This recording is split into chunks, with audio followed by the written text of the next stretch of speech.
What is up, guys? We are here for the Hero Talk podcast, where we go from DC, Marvel, all the above, all that good stuff, from the cinematic to the TV. My name is Chris, and with me today is your original host, Trey. Trey, how you doing? It's a beautiful day to be alive. All right, that's good. That's good. Living is beautiful. And here is our newcomer guest star, Nick. Nick, welcome to the show. How does it feel? What's up? Feeling good. All right, awesome. Well, today, Trey could not think of a way to introduce the show, so I volunteered to take this today. So we're just going to start it up, and then Trey's going to take it over. But first thing we're going to roll with, Trey, would you like to take it over now? Yeah, and that's actually false. I was writing something, and then Chris deleted all of it, so just to let you guys know what happened. But I was trying to drop some fire. All right, Meek Mill. But so the first piece of news that we're going to talk about today is that Justice League is going to start filming on April 11th. And Chris, is this quote from Zack Snyder? It is. He looked this up on Entertainment Weekly. It is legit. Okay. Zack Snyder said it. Would you like to read it? Yeah, I'll read it. Right. Zack Snyder said that, quote, "It was a little bit of an about-time moment, and I don't blame the studio for feeling that way because it's a long time coming," he said. "But I do feel like it's a little bit of creative hurdle. It seems like an easy thing to do at first glance, the idea that, we just get the rest of the superheroes in there, but you have to establish a world where they can exist." And then he also dropped a picture, which the internet has caught aflame, as Chris would like to say. And in the picture, we see Jason Momoa with Zack Snyder. We see a lot of costumes and just original, I don't even know what's going on here, just nerdgasms everywhere. So, Chris, what do you take about all of this with Justice League starting and then this picture that people have dissected more than anything I've ever seen? You just can't help but zoom in the picture because of how much is in here. I mean, in the center stage, you've got Zach and Jason just posing for a picture, but you look at everything else behind it, and you just can't help but think there's more to this than there is. I mean, if you look in the on the very left, on the top, you could see the Flash's costume right there, and I don't think they're sharing their costume department with the CW, so that's obviously Ezra Miller's Flash costume. And right in front of it, what looks like Aquaman, and then in front of the Aquaman one, you see a mysterious black suit, which up for speculation right now. A lot of people are saying Green Lantern. I'm saying Black Manta. Some people are saying Nightwing because there's no logo yet, so it's up for grabs right now. I do think it is Black Manta though, because if you could see on the left of the Aquaman costume's leg, you can see what looks like Mara. Yeah. So that's where I was like, okay, this has to be Black Manta, right? But it's a really awesome pick. And then on the right, you can see the Batman mask, and then in front of the Batman, behind the Batman mask, what looks like Superman's costume from the gauntlets on it. But no, this is a really amazing picture. There's just a lot on it. Mm-hmm. Nick, when you saw this picture, what first caught your eye? I saw the Flash picture. Well, first I saw the Batman mask, and then I looked back further with the Flash, and I saw Aquaman's costume, and I think the black costume is Nightwing, to be honest. I think it definitely looks like it. Jason Todd's probably dead, and Nightwing is probably the protege, and so, right next, right behind Momoa's shoulder or whatever, there's a boot. And it reminded me kind of like Green Arrow's feet or whatever, like those elf shoes, I guess. Yeah. And so yeah, that's what caught my eye. Yeah, I think that black suit does look like Nightwing at first glance. I think it'll be really cool if they do introduce him, just because he has a very large fan following. Just the way that the suit looks, it looks like there is some silver that hasn't been painted yet that looks sort of like the Nightwing costume. So it definitely has a look to it, but who knows what that is. Flash costume looks really cool.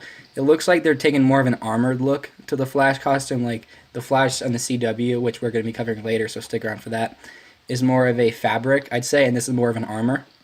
Then the Jason Momoa thing looks really cool. I hope they put some more color in that, but what do you guys think is that costume above Zack Snyder's right ear? With the mask sort of thing. It kind of reminds me of like there's a character in Mortal Kombat, like I forget his name, but it looks like him, kind of like apocalyptic. So maybe like somebody working with Darkseid, maybe. Mm-hmm. I don't know. Yeah. Could be anyone. Any last thoughts on this, Chris? My face is right next to the screen right now, trying to figure this out. Yeah, you guys have no idea. I'm gonna merge for a second. I'm starting to think that this is going to be an Aquaman centric Justice League movie because with the Black Manta and the Mara, and then you got to think about one other thing too.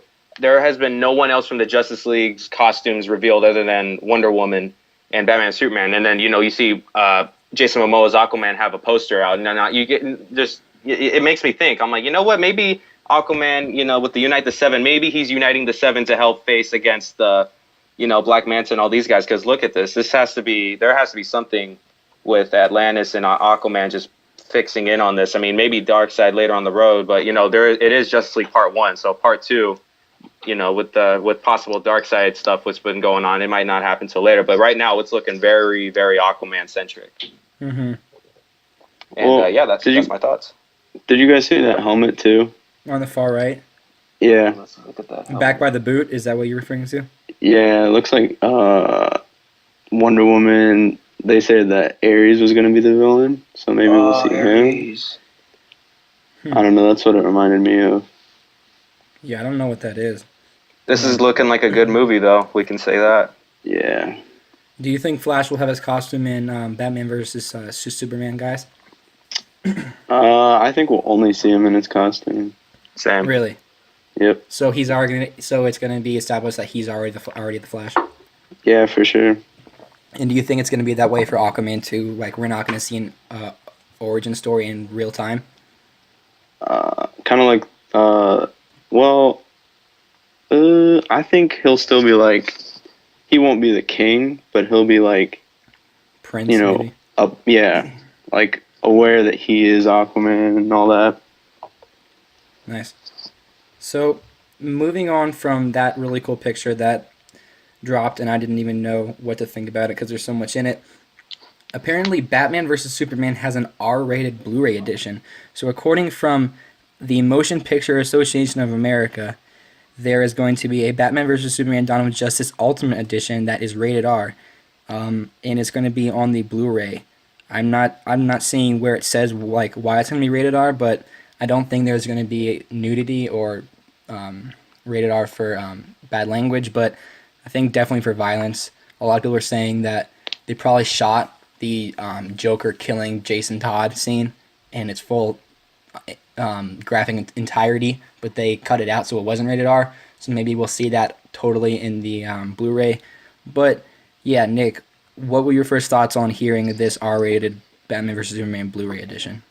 I thought it was awesome because we've never seen like R-rated like big superheroes before, like Blade and Watchmen and all them. But those aren't like keystone characters like Batman and Superman.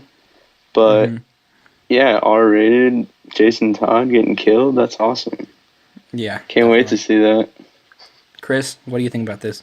There will be blood. That's all I can say.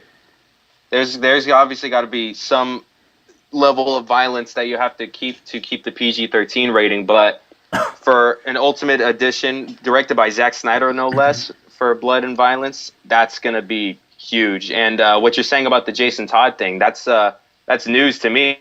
But in the trailer we see the Robin's costume on the mantle, and you can see the Joker jokes on you thing. So that's obviously nod to Jason Todd. So if they show that torture scene, it's going to be brutal. So brutal enough for our rating, I believe so. Do you guys think that we're going to see Red Hood in this DCEU?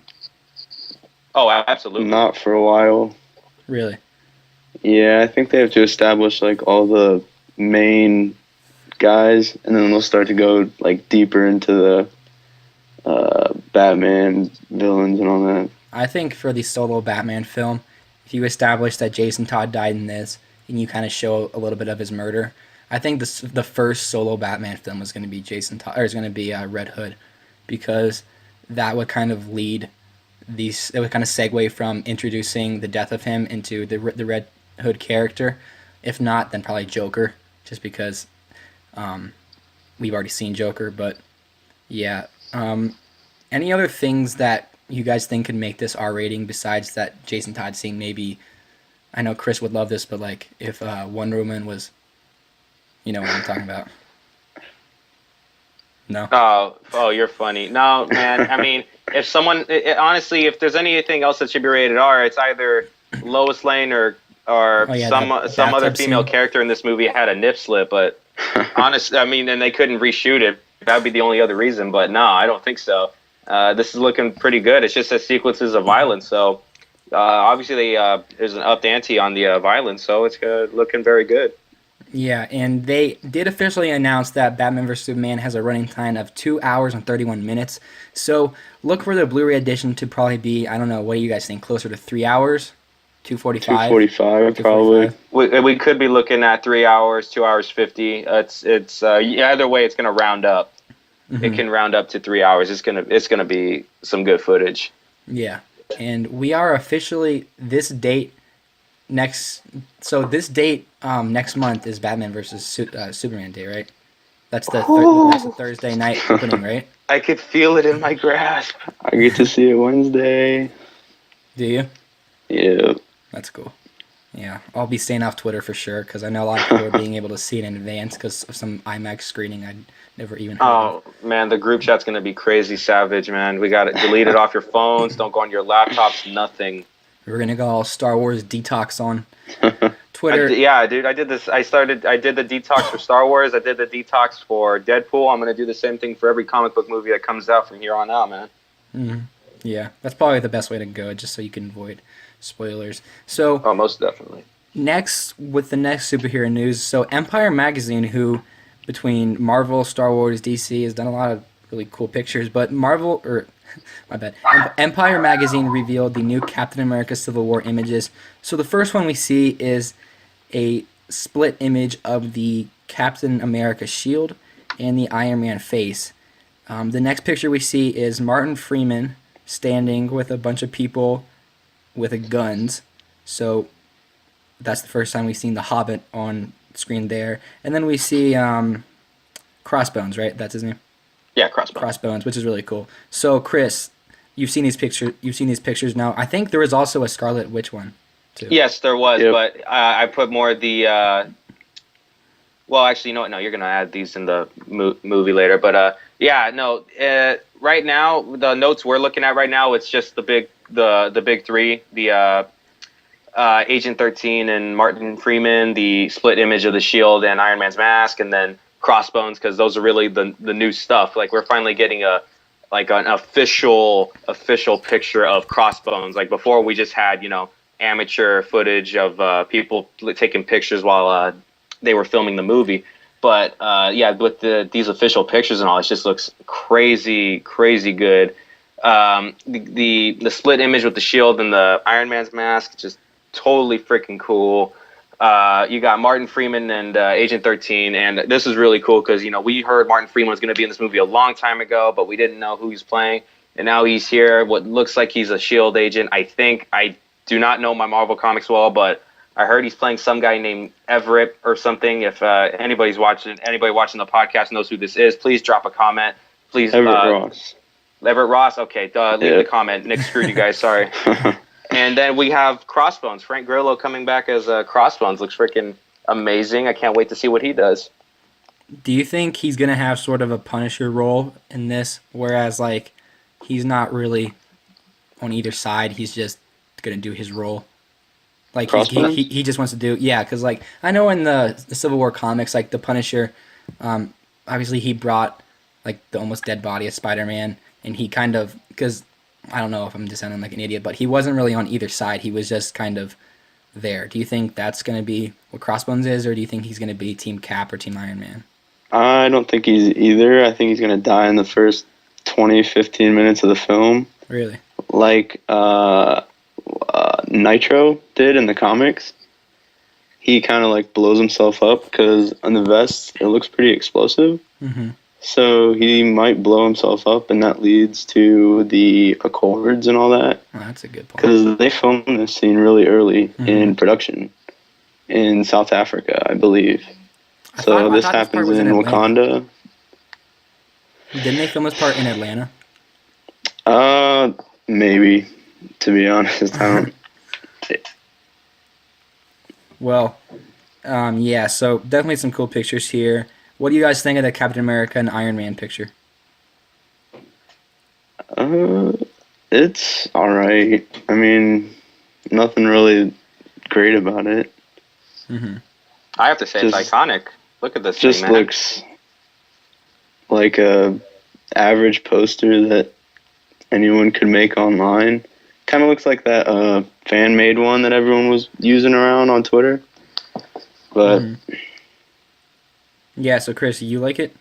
Oh, I love it, man. This is crazy, crazy good, man. This is total iconic. I can see these, like the T-shirts, merchandise is going to be rolling in with these. I can guarantee that, dude. Just look at this.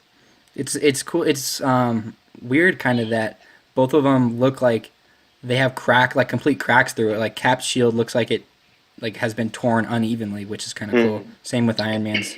Yeah, no, dude. This is showing that they're really going all out on each other, man. Just no holds barred. Mm-hmm.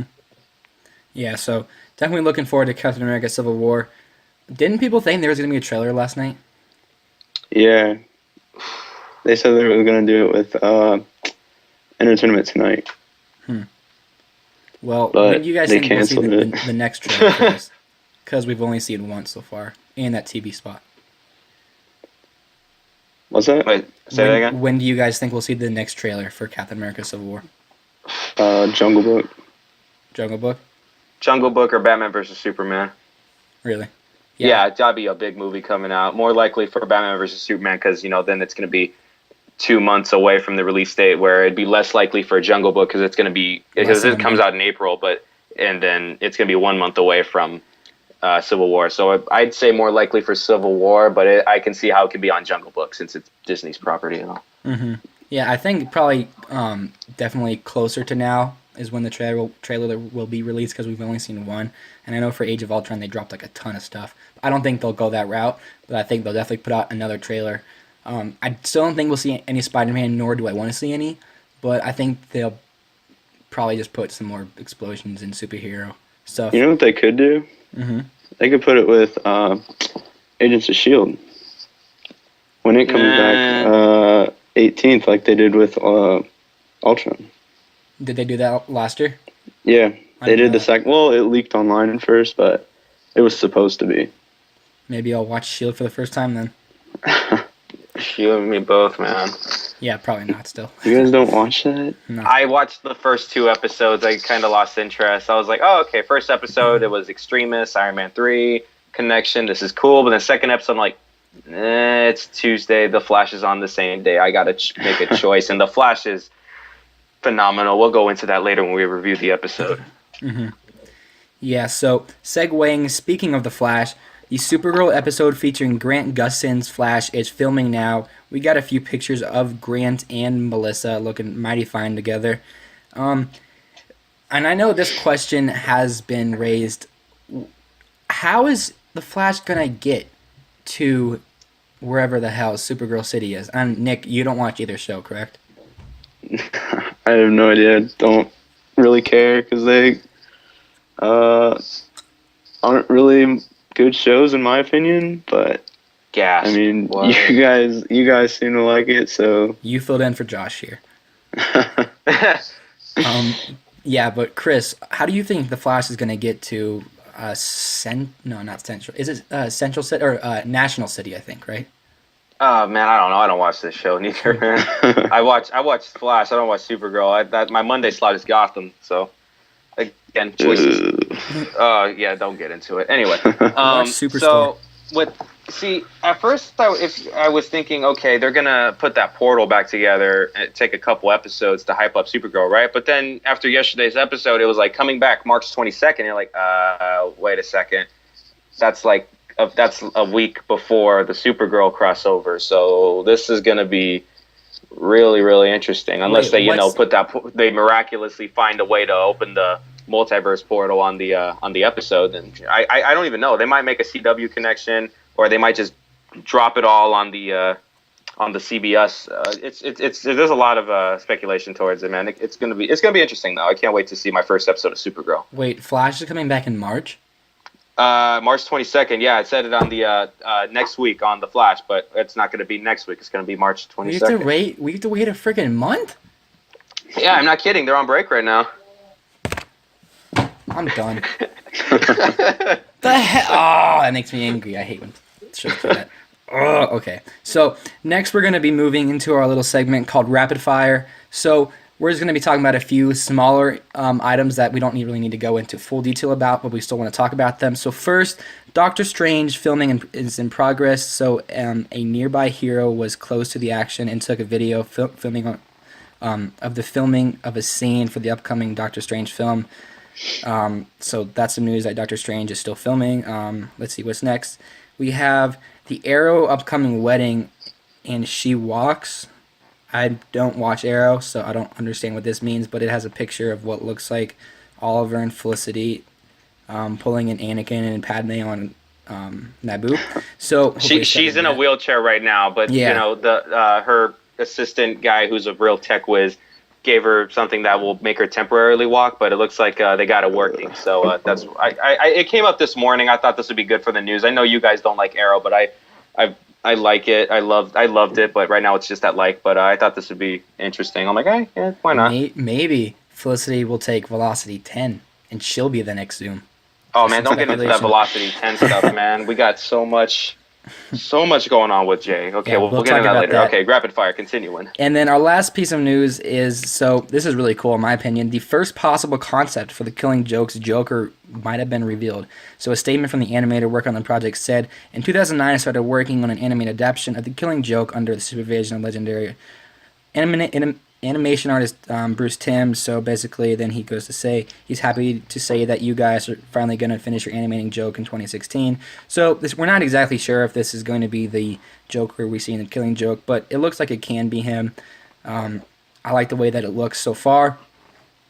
But the Killing Joke is definitely one of my favorite comics. I think it's brilliant. I'm really, really excited that it's going to be an adaptation, even though I don't really like most of the stuff DC animated movies put out. I'll definitely watch this. But, yeah, Nick, what do you think about this picture? Do you like the way it looks? The Joker picture? Mm-hmm. Yeah, it looks awesome. It looks like that cosplayer that's always at all the cons. I don't know if you guys know who I'm talking about. No. But it looks just like spot on, like with him. Really? And it kind of looks like a more groomed version of the Red Hood one. I hate that one. Oh, I love that one. His voice. John DiMaggio nailed it in Under the Red Hood. What are you talking about? Yeah, surprisingly. But yeah, Chris, I know you like this, right? Oh yeah, man! I said the second I found this, I knew we had to talk about this, and I found it really interesting. The caption they put in there, man. They were working on this project back in 2000, whatever, when Watchmen came out, but then it didn't do well in the box office, even though that movie is freaking amazing, legendary. But with all the new times have passed, they're listening to their fans. People they have guarantees that people will watch a rated R Killing Joke adaptation, and it's even a bonus now that Hamill and Conroy are coming back reprising Batman and Joker's roles. So yeah, about that. Wait, yeah, it's looking great. I think I heard that it's not going to be rated R, but they were available to make it rated R, but they didn't. All right, well, either way, man, we're looking at this, man. If rated R or nearly rated R, whatever it is going to be, it's looking good. I think I heard it was like confirmed to be rated R. Like even Mark Hamill said something about it, but I don't know what could make it R though. Like just some more action, like some more violence. You read the comic, right, man? He does some crazy stuff in that. I did, but I guess I don't know. The PG-13 has a lot of stuff in it. I guess that's where I'm. I know, but Nick has a point though. I do remember seeing something about the R rating. Again, it could be wrong, but it's more looking to be more right. But Yeah, the R rating. I know I'm a little scrambling here. It's been a long day, but it's just look. Killing Joke is happening. It's gonna be good. Obviously, Camel and Conroy coming back. Can't wait. So that is going to end our segment of the news. And spoiler alert for the Flash King Shark episode, Legends of Tomorrow, Failed Safe, and Tim Burton's Batman 1989 movie, because we are going to be going into full spoilers for those. So if you guys didn't see on Twitter, which you probably did if you're listening to this, there was a big episode of The Flash last night. And Chris, let's try to keep the last part of the episode off until we talk about what actually happened in the episode. So, Oh no, man! I got plenty to talk about that happened before the end, man. Don't you worry. yeah. So, Josh wanted us to say, by the way, that he hates everything with the Flash, especially Jay Garrick. So, the Flash, this episode, Shout out. he's actually watching Gods of Egypt for God knows why. But yeah, God, CGI. Don't worry. fest. Well, Josh is gonna watch this. Here's his shout out, and we know he hates Supergirl and everything, so we wanted to keep it till after that we said it. So we made sure he was paying attention. So Josh, here is your shout out. Hello, everything like that. Leave a comment below. Everything. We love you. Okay, come back next. I feel like he's gonna come back loving that movie. Guys, Gods of Egypt is great. It didn't have Jay Garrick, it didn't have Supergirl, and it had 2D animation. It's beautiful. So sidetracking from Josh. So basically, this episode of The Flash brought back I'd call him a fan favorite villain, King Shark, and basically, like we always do, we kind of say what happened. So King Shark comes back. Barry, the whole team is kind of messed up from what happened on Earth 2. Barry feels like he's responsible for the deaths on Earth 2, and Cisco has a hard time not calling Caitlin Killer Frost. And that really affects the episode. We see a little bit more of Barry and Wally's relationship, and Wally has just been a douche lately, but like he always is. But then we see the ending. We'll talk into that later. And then Killer Shark goes into some kind of crate. So, Chris, thoughts on this episode? Okay. One thing that was interesting was Barry and Wally's bickering at each other. I mean, at first it looks like that Barry's just being a total, Asshat? yeah, just being a total shadow character, just doesn't care, just like, he's like, I'm blah, blah, blah, me. Like, the dude you don't want to talk to in class because he's just totally just doesn't care. Like, we all know this kid. He's Kylo Ren. At first you think it's just all Barry, but then it gets to the point where Wally's just walking out. Then you start seeing it's a little bit of Wally has some issues too. Like, it's like, hey, man, Joe told me you were the favorite. They hyped you up, man. And I'm not like that. He's just whining. So then we all start liking Barry a little more and Wally a little less is what happened. Yeah. And then there were the Jaws references, man. My God. I watched Jaws the day before this episode for the first time, and I'm glad I did because I saw the previews for next week. Hey, man, it was on my first time. It's been sitting on my DVR. I was like, all right, I need to find an excuse to watch it. And then they showed the preview, and then they showed the wallpaper for next week's episode, and it had the similarities to the cool Jaws wallpaper. logo. And I'm like, all right, I gotta watch this now. Damn. And, hey, man, I loved the movie. It was really good. And then I get to the freaking the actual show, and I'm recognizing all the references. Cisco's calling Caitlin Quint. Quint is the dude that gets freaking eaten by the shark. Spoiler alert. I watched the movie. If anyone didn't, I'm sorry. But that was good. And then the other thing I had a note for was Harrison and Jesse's chemistry towards each other. Man, they're father and daughter. They haven't seen each other in such a long time. But they get back to the mix of things. He's the really smart dad that doesn't really pay much attention to his daughter, but still loves her. And then Jesse's the curious at heart, really smart girl who wants to help her dad. And then when she does, the dad smiles. Everything's cool. And I thought that was really, really cool to see on screen for the first time, just Harrison and Jesse just acting together. It was awesome. Yeah, definitely the main focus on this episode, I'd say, was the relationships between characters, Barry and Wally, Joe and Wally, Iris and Barry, everything we see. And I think it was really cool that they focused on, like, Barry is doing what all superheroes do, and he feels like he has the weight of the world on his shoulders, right? He feels like everything that happened on Earth 2 is his fault, even though it wasn't. It was Zoom's fault. And yeah, that was basically the whole dynamic of the show. What did you think of King Shark again, Chris?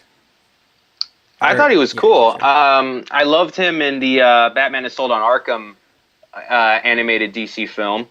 I was pretty much used to that design where he just looked like a super buffed out mutated albino Killer Croc with a mohawk.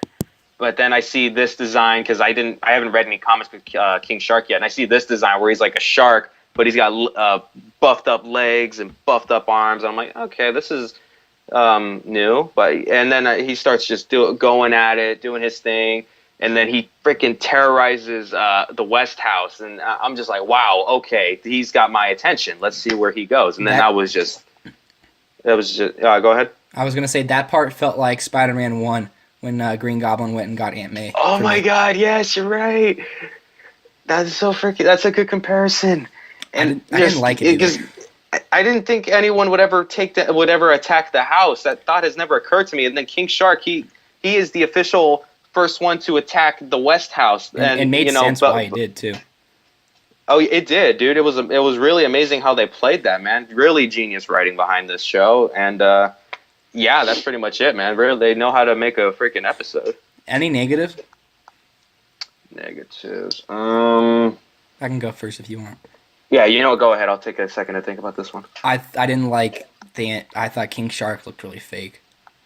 I mean, it's obviously the CW. No disrespect to CW, but they can't really afford like the best kind of CGI for that, and I just thought it didn't work that well. But negatives, I just think I don't even know what I'm trying to say. Only other negatives I'd say were that yeah, I don't have anything else. Okay, I have to disagree with you with the special effects thing, dude. These special effects they have in these episodes are really top notch for a CW show. I mean, they look amazing. If you have to see these behind the scenes videos too to really have a true appreciation for it. But their visual effects is just truly top notch, standing ovation for any really TV show ever, not just on CW, but like anything really out there right now. And Yeah, I saw the. Go ahead. go ahead. No, go ahead, man. I got this. I didn't have any negatives. That's it. This is a good show. Nick? I saw the behind the scenes that you were talking about, and yeah, it is pretty impressive for like not just the CW but TV in general. Those special effects are pretty good. Expensive too. Yeah. I think I can hear someone complaining. Oh wait, never mind. Josh isn't here. But Shout out. But- Shout out. yeah, so that's our negatives. So now we're gonna get into the meat of the story, the end of the show, which now I understand why they did it because we have a freaking month break. That makes me angry. But the end of the show, right? You heard what happened. Zoom revealed himself, and last night everyone went nuts. Oh yeah. Oh my gosh! I recorded my reaction video, posted it on YouTube for those who want to watch my sexy face. But it was kind of an inception moment, like person within a person. The moment happened, and Zoom took off his mask, and it was some sort of, we don't really even know what the hell it was, but it was what looked like Jay Garrick, some form of Jay Garrick, who is the Flash on Earth 2. But we all think, Chris, I think everyone in that group chat kind of semi-figured it out. Do you want There's a lot of pieces to this puzzle, man. Yeah, just so many. Basically, here, just if I'd say anything wrong, just let me know. So No, feel free. Zoom took his mask off, and we see that guy's face. And what leads me to believe I think he's Hunter Zulaman. Is that what you think? Definitely now, because I didn't even think about this before, but everyone on the different Earths, they have the same name. So Well, why is this guy named different? And Hunter was adopted. Adopted? Yeah, that's what I heard. Okay, well, Because his mom died. I think, at least that's a comic. I think people might be screaming at their laptops right now, but I'm pretty sure his mom died and he was adopted. So sort of like okay, Barry. somewhere like that, yeah. But yeah, so Honestly, yes. I think the Zoom is Hunter Zolomon because even when I saw the trailers for the Flash and they showed Jay Garrick, I'm like, oh, he looks he's like way younger than the Jay Garrick that they've portrayed in comics and anything animated I've seen. Because Jay Garrick is usually like a dude in his 50s, gray hair, stuff like that, and this dude is like late 20s, early 30s, buff, ripped, best shape of his life. So with there being now, there's three of these Teddy Sears, the actor who plays him. There's three of these guys. Yeah. There's Zoom, and then there's the Earth one, Hunter Zolomon, and then there's the now dead Jay. So there's three of them. So something is amiss. There's so many possibilities. It could be a cloning technology. It could be that same stuff that Eobor Thawne used on Harrison Wells in the Earth One universe. There's just so many possibilities, and they are just teasing the hell out of us that they had to put us on this month break. So they're giving us either they're giving us enough time to figure it out, or they're giving us enough time to just run in circles and make us think that we think we know what it is, but really we don't. Like one question was answered, but we had so many more questions after that. Man, it's just a huge tease. Yeah. So, the Man in the Mask. We think he is the real Jay Garrick. But, see, the thing is, like, if that Man in the Mask is Jay Garrick, the Jay Garrick that we were led to believe is the real Flash might not even be Jay Garrick. He's just saying his name. Because we don't have confirmation that is really Jay Garrick. Does that make sense? Mm-hmm. Like, what a lot of people are talking about is that Hunter, I can never say his last name well without stuttering, Zolomon. I'm still confused about that, but people are saying that the Flash Jay Garrick that was from Earth 2 that worked with Team Flash on Earth 1 is this guy named Rival, who is, I still don't even really understand this just because I'm totally confused, but then the real Jay Garrick is really the man behind the mask, but who knows if that's going to be the same actor, right? Because it could be a totally different looking person, and that could be the real Jay Garrick, but the other guy just took his name and took his costume, And that might explain why when he was trying to do that POW code, the 5x5 thing, when he said Jay Garrick, like when Barry was like, oh yeah, that's Jay, he's like, no, it's not Jay. Like, I'm Jay. That guy's an imposter, but he couldn't say it because of the damn mask. So I just think there's a lot more to just that they're going to explain just besides, like, I don't think the reveal of who Zoom was very, it wasn't very clarifying, honestly. I thought last week I speculated on the show that Zoom was going to be some human that was just deformed by the Speed Force, which I think that would have been cooler because it kind of takes away from the villain of Zoom, I think a little bit. But I'm gonna let the whole season explain to me that. But yeah, really cool reveal. Definitely an OMG moment. Yeah, Chris, what are your other thoughts on this?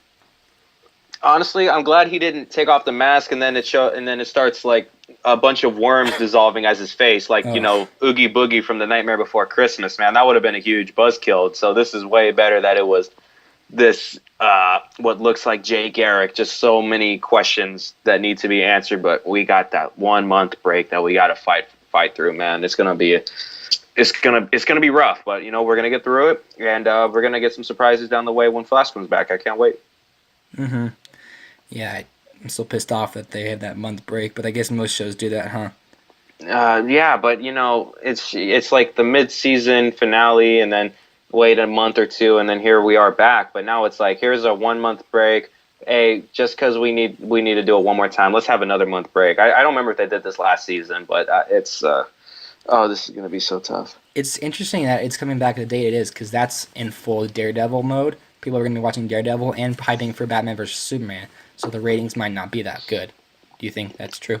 Oh no, man! People are loyal to their TV shows, man. It's gonna be all right. Don't worry about it. Yeah, so that is the Flash episode, I don't even know, talk, and good stuff about Zoom. So next we're going to go into Legends of Tomorrow. I forgot what it's called. Failsafe. Yeah, so episode 5, I think, right? That is correct. Episode 5. And basically on this episode, they have to, a lot of our characters are locked in this prison in Soviet Union, and we got to break them out. The coolest part of this episode was when Rick Hunter was like, how are we going to do this? And then Captain Cold. Captain Cold, right? Or Yeah, Captain Cold. I was thinking Captain Crunch. Captain Cold was like, this isn't my first time involving a prison break or something. I'm like, they went there. They went there. They did a fourth wall break and they don't even know it. They went there. I was like, oh, that's so cool. And then the episode was great. Every week I'm looking forward to the Flash, right? And the Flash delivers. And I don't know why, but every week I'm not looking forward to Legends of Tomorrow as much as the Flash. But damn, has this show been really good? Do you think so, Chris? Before I start, Nick, do you watch Legends or? No, I don't. Man, you got to get on this, man. It's that CW, man. All right. You can skip Arrow, but Legends and Flash are a must. Legends is good.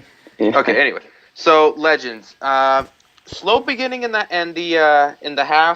first half, and the okay, let me see. Slow beginning in the first half, and then a little bit of the first half of the middle, but because this is really the setup for the prison break. But then it's we hit to Ray and Mick in prison. They're just in the yard, and I like Ray has like a childlike wonder because he's like, I'm in prison. This is amazing. I'm gonna go make friends. He's just like a total kid, just looking around like it's a museum, and then Mick is just like, dude, be cool. Like, you can't be like this when I'm next to you. Don't look anybody in the eye. Blah blah blah. All that good stuff. And then there's that little trippy scene where Stein is having that little thing with Cisco. I mean, that was the first scene you see in the show, and then I'm just thinking, oh, this is some foolery right here. I can't. What are they gonna do? And then they show the Russian chick, and like, okay. I think her accent is annoying. Well, she's Danish in real life, so there could be a little hint of the Danish. I don't know. I don't know if they have an accent. I haven't heard it. Anyway, Chris hates Danishes, or that's not the way to describe them. But yeah, well, keep talking. Man, I don't know. How do you describe them then? I don't know. Man, I don't know either, man. This is gonna be interesting. If anyone knows, can you please drop the comment, man? Comment box needs to blow up. We need some hype up. Anyway, continuing with the episode. This was not meant to be racist, I promise. Sarah, she's tasked to. Rip wants Sarah to kill Stein if it comes to it, if it needs to be, because he shows her a glimpse of what 2016 is going to look like, and it's just all these firestorms raining hell on Star City and everything else. So Rip is like, if it comes to it, please kill him, okay? I don't want to kill him. I don't want him dead, but if it comes to the world needing to be saved, you need to do it. And then, Sarah's got that gun pointed at him, but then, Leonard Snart is just telling him, look, he's this is showing his code of honor, his ethics. He's like, look, he's on our team. You don't backstab someone on your team. That's why I'm going back for Mick in the first place. And then it's like, okay, you know what, man? We're getting more information on these characters that were like sideshow on the Flash and Arrow, but now they're the main show, and it's awesome. We're seeing them all. Just we're getting a better idea of their characters. And then also the same with Mick's feelings towards Ray when Snart is springing Mick out of prison and Ray's knocked out. Leonard's like, hey, let's go. Forget about him. That was cool, yeah.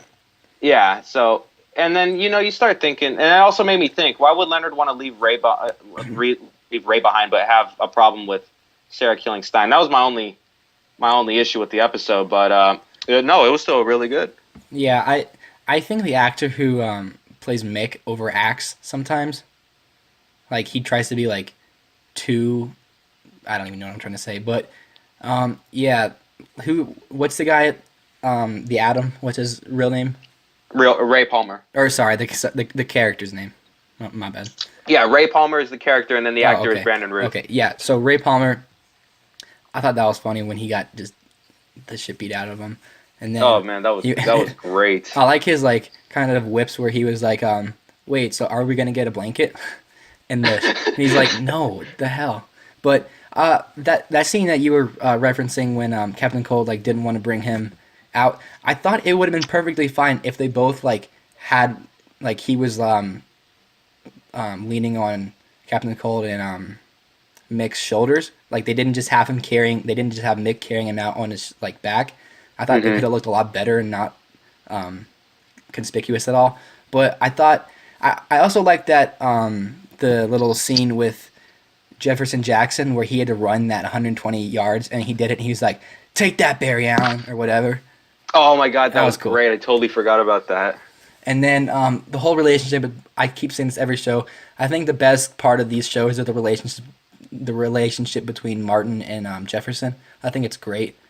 I think it just keeps building and building, and you really understand like they're really starting to grow an appreciation for each other because that one Russian chick merged with Martin Stein, and he was like, "Yo, she's actually crazy. I'm actually really happy that I have Jefferson." So that was cool. Oh But yeah, building appreciation for what he had, man. That's every once in a while you need that kick to make you appreciate what you have. definitely. Any negatives for this episode?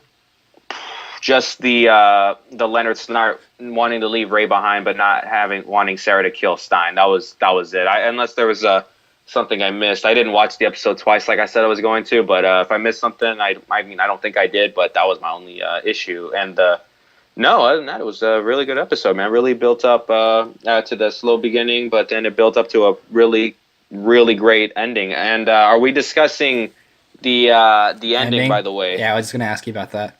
Totally forgot about that, man. That was huge. Yeah, the cool ending with the Boba Fett type of dude that Captain Cold said he was like Boba Fett, but Kronos, yeah.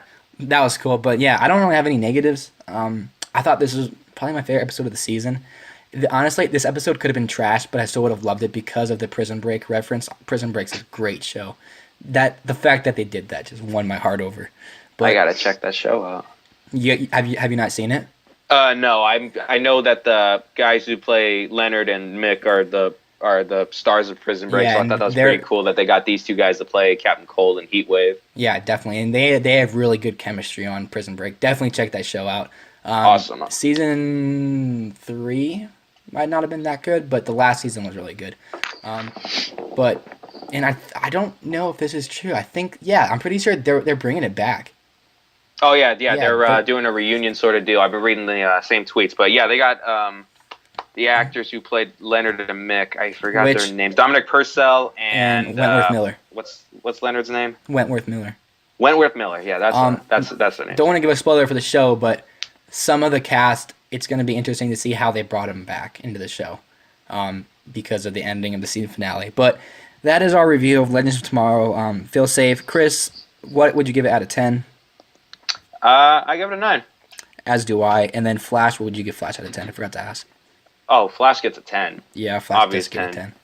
Great episode. So, oh man, totally great. Now we're gonna go into our movie review of Tim Burton's Batman 1989. So this film stars, I forget who it stars. Chris. Michael Keaton as Bruce Wayne / Batman. Jack Nicholson as Joker. Kim Basinger as Vicky Vale, and Michael Gough as Alfred. Pat Hingle, Gordon, and then Billy D. Williams as Harvey Dent. Those are the big names I can remember. Mm-hmm. And yeah, this film came out in 1989, and obviously I wasn't alive then, but I think it did a lot for the superhero genre. And Nick, what are your thoughts on Batman 1989? It's probably one of the best comic book movies ever made, because it not only stayed true for the most part to, well, kind of stayed on the same part for the comics, and it introduced like comic books and like superheroes to the like massive movie going audience, and it just like the way that Michael Keaton portrayed Bruce Wayne was a little different than what like everybody was used to, like the comic book readers. But I think in the end, it came out to be like one of the best portrayals of him, in my opinion, at least, because he was pretty down to earth and wasn't like the Christian Bale Bruce Wayne, where he was like taking Russian brides out from there or whatever. And yeah, Jack Nicholson, to get like an actor of his like caliber to play the Joker is pretty like impressive for a big risky movie. Like, I don't know if you guys saw Schnepp's documentary about the death of Superman. I haven't yet. But I did. That is a good documentary. yeah, for sure. And like how Tim Burton talks about Batman, and how like risky it was for Warner Bros. To do that, and how much of a payoff it was. Like, I don't know what the like total box office was for it, but it was way over the budget. So I mean, they got their money back. Everybody got a good Batman movie, and yeah, that's what I think. Mm-hmm. Yeah, my opinions on it. I don't want to make anyone mad, but I don't really like Michael Keaton as Batman that much. I don't really like the costume. Sorry for saying this, but I'm not a big fan of the Joker in this movie. What? Oh, I'm just my my opinion. heart. I don't know. Annie, you're breaking my heart. Don't even go there. I just You're don't know, walking down a path I can't follow. But yeah, it's a good movie, but I don't know. I guess it probably was better in the time if I were to see it in 1989 than now, just because I'm such a big fan of the Nolan trilogy. Anything that was a lot different from that, it's hard for me to watch, I guess. I don't know. That might not be true, but yeah, I don't really have anything to say about it. I haven't watched it in a while, so I tried watching it today, but I was in school, so I couldn't watch all of it. So yeah, what would you guys give it out of 10? 9. 9.5. Nice. So, I think that'll do it. So, thank you or thanks to Nick for coming on. And Nick, where can people find you on social media? At Cap Ithano, Ithano. And Chris, where can people find you? Funny guy Chris, funny Funny guy Guy, Chris Cris, no H because my mom didn't know how to spell when I was born. But you know what, man, it still works, man. Not a lot of Chris's out without the H in there. Glad to be a part of the 1%. Chris is the 1%. And I am you the can find 1%. me on Twitter at the Treynator, and then you are listening to my YouTube channel. So thanks for listening. We'll be back next week at the same time. Peace.